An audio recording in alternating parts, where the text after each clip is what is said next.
Okay, Moon Babe. I just want to give you a hug first and foremost because I'm looking at this placement and oh my God, I can see a lot of potential pain and harsh lessons. Okay, so let's get into it. Saturn is often considered the harsh teacher, the harsh ruler of the zodiac. It is also considered the father of the zodiac. So a lot of hard lessons come from our Saturn placements. With it being retrograde at the time of your birth, this means that you might have been born with a lot of wisdom already because you've had previous lifetimes. This also means that growing up, you might have heard a lot that you were wise beyond your years or you were just considered ahead of the curve of your peers. With it also being in the sign of Sagittarius, this lets me know that you are very philosophical. It's very easy for you to zoom out and look at big picture thinking rather than getting caught in the weeds of the details.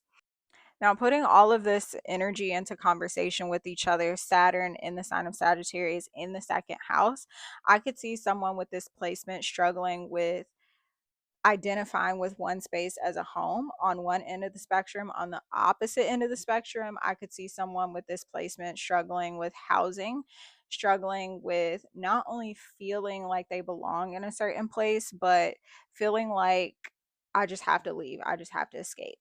With it being in the second house, that lets me know that it's definitely about material possessions as well as family connections. So someone with this placement might struggle with family connections in the sense of having very heated debate or heated conflict to the point where they feel like not being at home is the safest bet. Now let's talk about this conjunction. So conjunctions are basically when two astral bodies are in the same zodiac sign. Conjunctions are generally referred to as positive aspects. However, I don't like to look at astrology or anything in astrology really as solely good versus solely bad. I look at it on a spectrum. So, on one end of the spectrum, a conjunction could be a positive thing, especially if they're two benefic placements or two positive placements. Then I could see that magic being amplified. But on the opposite end of the spectrum, having two very tough placements I in the same sign, I could see that being a point of contention, a point of struggle, and that's what I see for